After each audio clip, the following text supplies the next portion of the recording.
विद्यार्थियों, मैं शिवशंकर शुक्ल, कंप्यूटर विज्ञान प्रवक्ता, अपने विद्यालय के YouTube channel JPIC digital study के माध्यम से कक्षा 9 कंप्यूटर विज्ञान में संकलित अध्याय क्रम 2 कंप्यूटर के विकास का इतिहास, इसकी ऑनलाइन वीडियो आप तक प्रस्तुत कर रहा हूँ। इस वीडियो को ध्यानपूर्वक श्रवण करते हुए अपनी फेयर कॉपी को तैयार करें, अपने ज्ञान में अभिवृद्धि करें। प्रिय विद्यार्थियों, आपके पाठ्यक्रम में दूसरा पाठ जो कंप्यूटर के विकास का इतिहास इस नाम से है, इस पर हम आइए चर्चा करते हैं। कंप्यूटर का विकास बहुत पुराना नहीं है, इसका विकास बहुत नया भी नहीं है। हमारी आपकी आवश्यकता के अनुरूप निर्मित यह भौतिक यंत्र प्रमुख रूप से मनुष्य की विभिन्न प्रकार के क्रियाकलापों में सहयोग करता रहा है। हम कंप्यूटर के विकास में मुख्य रूप से 3 अवयवों को शामिल करते हैं। पहला गणना, दूसरा गणना यंत्र, तीसरा कंप्यूटर। आवश्यकतानुसार विभिन्न प्रकार के कंप्यूटर का विकास धीरे धीरे होता गया और आज हम कंप्यूटर को जिस रूप में देख रहे हैं उसके पूर्ण रूप में यह कह सकते हैं कि मनुष्य के लिए कंप्यूटर बहुत ही उपयोगी है, क्योंकि सारे कार्यों को कंप्यूटर के द्वारा किया जा सकता है। प्रिय विद्यार्थियों, मनुष्य अपने सभ्यता काल से ही कुछ न कुछ सीखने की जिज्ञासा रखता है। उसको सीखने के बाद उस पर आधारित भौतिक वस्तुओं का निर्माण करता है, जो यंत्र का रूप हो सकती है, मशीन का रूप धारण कर सकती है, अथवा किसी वस्तु का रूप धारण कर सकती है। जब भी हम किसी वस्तु की चर्चा करते हैं उसका नाम होता है और उसका कार्य होता है। इस संसार में किसी भी प्रकार की वस्तु ऐसी नहीं है जिसका ना कोई नाम हो ना कोई कार्य हो, क्योंकि उसका निर्माण मनुष्य ने किया है। इसलिए कोई भी वस्तु है, चाहे वह सजीव वस्तु के रूप में है चाहे निर्जीव वस्तु के रूप में है, उसका कोई नाम है और कोई कार्य है। कंप्यूटर के विकास में मनुष्य ने सबसे पहले एक ऐसी अवधारणा का विकास किया जो गणना से संबंधित थी। गणना से ही आज कंप्यूटर अपने पूर्ण रूप में है। वह गणना के साथ साथ विभिन्न प्रकार के कार्यों को कर सकने में सक्षम है। प्रारंभ में मनुष्य जब अपने पशुओं को चारागाह में चराने ले जाता था, तब उसे वापस आते समय अपने पशुओं को गणना करने की आवश्यकता होती थी, लेकिन वह गणना पूर्ण रूप से नहीं कर पाता था, क्योंकि उसको बहुत अच्छी तरीके से गणना करने का ज्ञान नहीं था। वह पशुओं को पहचानने की प्रवृत्ति को अपनाया, गणना को पहचान कर किया, लेकिन इसमें कुछ समस्या आई।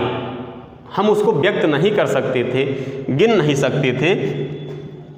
जब हम गणना को पहचान कर किए तो उसमें गिनने की समस्या बनी रही। हम गणना को पहचान लेते थे लेकिन गिन नहीं पाते थे। अभी छोटे बच्चे से ही आप प्रैक्टिकल करें, अगर आप उसको किसी वस्तु को देने का प्रयास करते हैं, गणना नहीं आती है उसे, तो क्या कहता है? हम इतना लेंगे।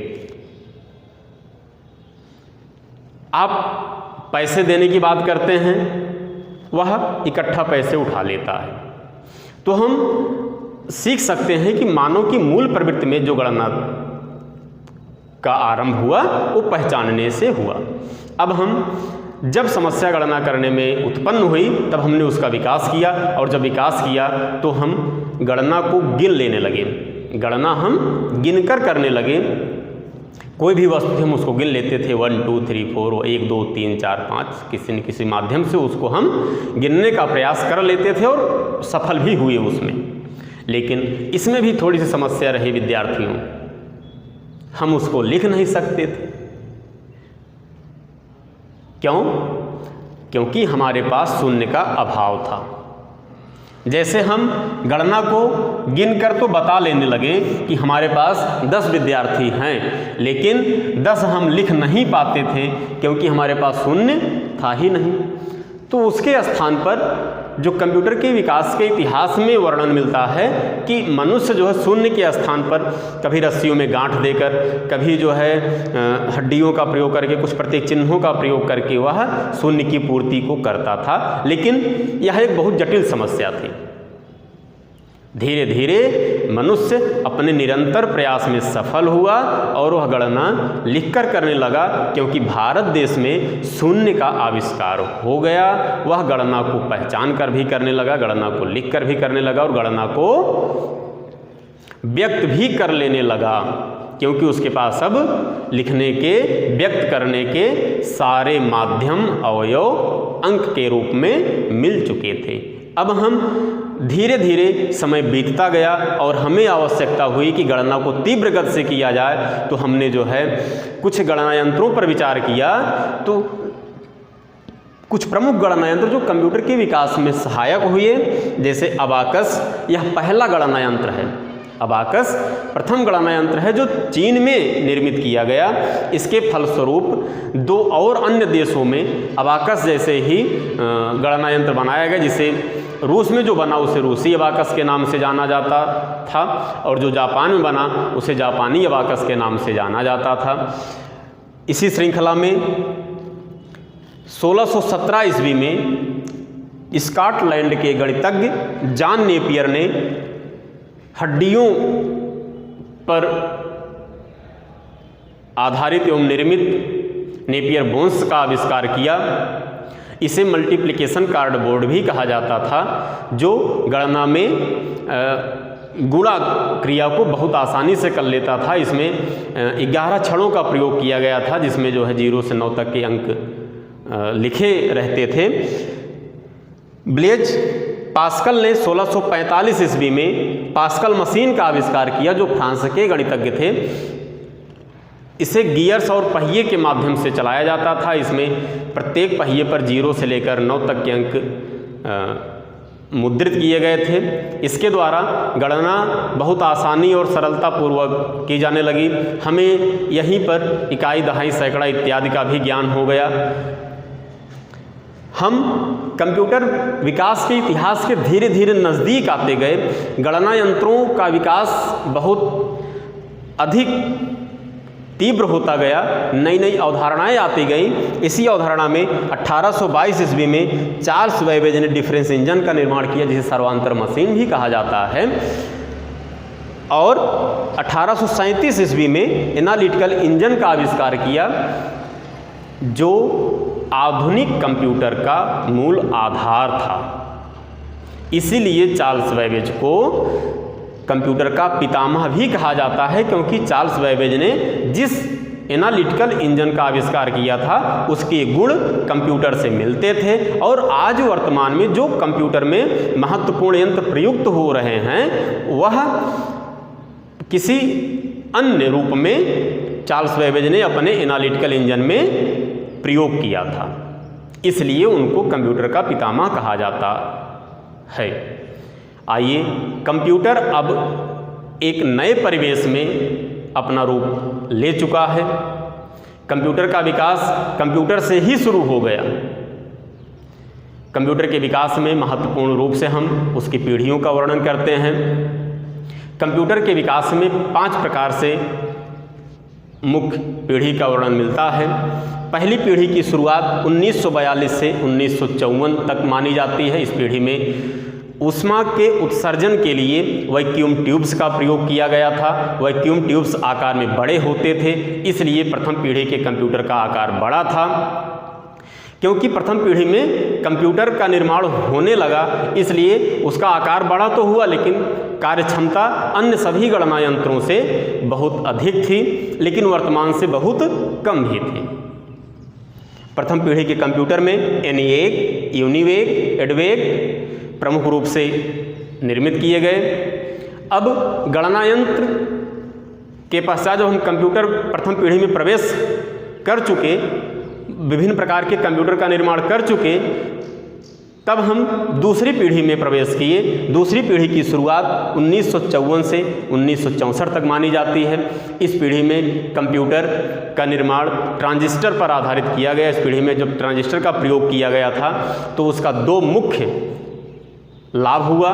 पहला लाभ, कंप्यूटर के आकार में कमी हुई, कार्यक्षमता में वृद्धि हुई, और दूसरा लाभ, उसमें मेमोरी यानी कि संग्रहण क्षमता भी उसकी बढ़ गई। इस पीढ़ी के जो प्रमुख कंप्यूटर थे IBM, PDP, यूनिवेक। अब हम कंप्यूटर की तीसरी पीढ़ी, महत्वपूर्ण पीढ़ी में पहुंचे, जहां पर कंप्यूटर का विकास गुणात्मक तरीके से प्रारंभ हो गया। इस पीढ़ी की शुरुआत 1965 से 1974 तक मानी जाती है। इस पीढ़ी के कंप्यूटर IC पर आधारित थे, इंटीग्रेटेड सर्किट जिसे कहा जाता था। आकार छोटा हो गया, कार्यक्षमता बहुत अधिक हो गई पहले से। इस पीढ़ी के जो प्रमुख कंप्यूटर हैं IBM 360, 370। इस पीढ़ी की सबसे महत्वपूर्ण विशेषता जो है, कंप्यूटर की तीसरी पीढ़ी में ऑनलाइन डाटा एंट्री की शुरुआत हो गई थी। अब हम कंप्यूटर की चौथी पीढ़ी में पहुंचते हैं, जहां पर कंप्यूटर हमें एक नए परिवेश के रूप में मिला। इस पीढ़ी की शुरुआत 1975 से 1985 तक मानी जाती है। इस पीढ़ी में IC को ही अपग्रेड कर दिया गया, यानी कि VLSI। इस पीढ़ी के कंप्यूटर में very large scale integrated circuit का प्रयोग किया गया था, जहां ऊष्मा का उत्सर्जन बहुत कम हो गया, अर्थात कंप्यूटर के रख रखाव के लिए AC वातानुकूलन जैसी कोई आवश्यकता नहीं रही। कंप्यूटर एक कमरे के आकार से एक मेज के आकार तक हो गया। कार्यक्षमता में बहुत अधिक वृद्धि हो गई। कुछ प्रोग्रामिंग भाषाओं का भी विकास हुआ। एवं इस पीढ़ी की सबसे महत्वपूर्ण देन है कि सुपर कंप्यूटर का भी निर्माण इसी पीढ़ी में हुआ। क्रेव 1 जो विश्व का प्रथम सुपर कंप्यूटर के नाम से जाना जाता है, इसी पीढ़ी में निर्मित हुआ।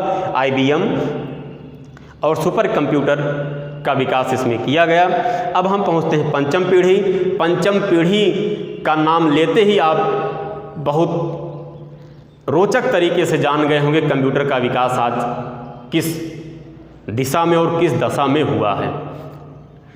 जो कंप्यूटर कमरे के आकार का होता था, आज वही कंप्यूटर एक पॉकेट के आकार का हो गया। जो कंप्यूटर चलाने के लिए बहुत बड़े गणितज्ञ अथवा वैज्ञानिक की आवश्यकता पड़ती थी निर्माण और चलाने के लिए, आज वही कंप्यूटर छोटा छोटा बच्चा चला रहा है। हम चला रहे हैं, आप चला रहे हैं, कोई भी जिसकी भी आवश्यकता बन रही है वो चला रहा है। यह है कंप्यूटर का महत्वपूर्ण विकास। अगर कंप्यूटर के विकास के इतिहास में आरंभिक रूप से गणना मूल है, तो आज कंप्यूटर के विकास के इतिहास में उसका जो महत्वपूर्ण विकास हुआ है, लोगों तक उसकी पहुंच और सभी लोगों की आवश्यकता के अनुरूप अपने कार्य को करना। कंप्यूटर की पांचवी पीढ़ी में 1985 से अब तक जो मानी जा रही है, इसमें विभिन्न प्रकार के कंप्यूटर, जो पर्सनल कंप्यूटर, डेस्कटॉप, लैपटॉप, विभिन्न प्रकार के कंप्यूटर का विकास हुआ। इसके साथ ही साथ कंप्यूटर को मानवीय स्तर पर लाने का प्रयास भी किया जा रहा है। इसी पीढ़ी में आर्टिफिशियल इंटेलिजेंस का भी विकास चल रहा है। कृत्रिम बुद्धिमत्ता, कंप्यूटर को कृत्रिम बुद्धिमत्ता प्रदान करने पर विचार एवं उस पर कार्य चल रहा है। हमारी आपकी तरह भावनाओं को समझ सकता है, हमारे आप की तरह कुछ कार्यों को कर सकता है और अपना भी विश्लेषण प्रस्तुत कर सकता है। इस पीढ़ी में विभिन्न प्रकार के हार्डवेयर, सॉफ्टवेयर का विकास, नित्य नवीन विभिन्न प्रकार के